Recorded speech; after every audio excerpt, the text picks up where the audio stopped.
왜 박나래라는 이름만 나오면 사람들은 이렇게 빠르게 반응할까? 같은 사건이라도 어떤 연예인은 조용히 지나가는데 박나래만 등장하면 마치 오래 기다렸던 듯 손절, 비호감, 이미지 추락 같은 단어들이 한꺼번에 쏟아집니다. 이건 단순히 사건 하나 때문이 아닙니다. 사람들은 사실 사건보다 그 사람에게 이미 갖고 있던 감정을 먼저 반응합니다. 그리고 박나래라는 이름에는 쌓여있던 어떤 불편함이 이미 존재하고 있었습니다. 그 불편함이 터질 때마다 한꺼번에 분출되는 거죠. 사람들의 마음은 참 솔직합니다. 누군가가 큰 성공을 이루면 질투도 생기지만 그 성공이 납득될 때는 박수를 칩니다. 하지만 성공의 크기와 그 사람의 태도, 말투, 이미지가 묘하게 어울리지 않을 때 사람들은 말로 설명할 수 없는 부자연스러움을 느끼게 됩니다. 그 감정은 한순간에 생기지 않습니다. 오랜 시간 방송 속에서 보여준 이미지와 카메라 밖에서 들려오는 이야기들이 조금씩 어긋날 때 쌓여가죠. 박나래는 술,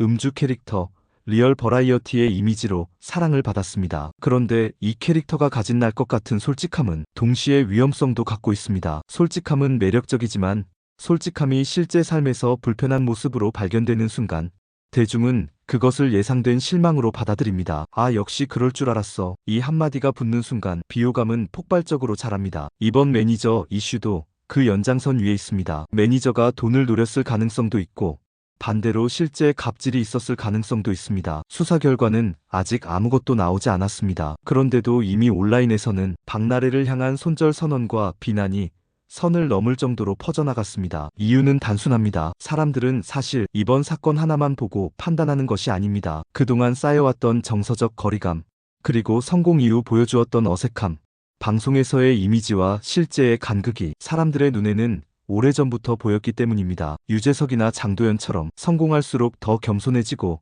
더 단단해지는 사람들은 대중이 이 사람은 성공할 자격이 있구나라고 느끼게 만듭니다. 반면에 방송에서 소비된 캐릭터의 이미지가 성공 이후의 태도와 조화를 이루지 못하면 사람들은 그 틈을 불편함으로 기억하게 됩니다. 박나래에 대한 손절 기사가 유독 많아지는 이유도 같은 맥락에 있습니다. 사람들은 사건이 터졌기 때문이 아니라 사건이 터졌을 때 납득할 준비가 이미 되어 있었기 때문에 반응하는 겁니다. 그 불편함이 오랜 시간 쌓여있던 만큼 그 감정은 사건 하나로 갑자기 생긴 것이 아닙니다. 어쩌면 이번 논란은 대중이 이미 가지고 있던 감정을 확인하는 과정일지도 모릅니다. 그럴 수도 있다라는 추측이 역시 그렇구나로 굳어져 버리는 순간 그때 손절 기사는 눈덩이처럼 불어납니다. 결국 박나래가 정말 잘못했는지는 앞으로 밝혀질 겁니다. 그러나 대중이 박나래에게 유독 냉정한 이유는 단순히 사실 여부 때문이 아니라 이미 마음속에서 만들어졌던 불편함과 부자연스러움이 한 번에 폭발하고 있기 때문입니다. 사람들은 누군가를 이유 없이 싫어하진 않습니다. 그 이유를 말로 설명하지 못해도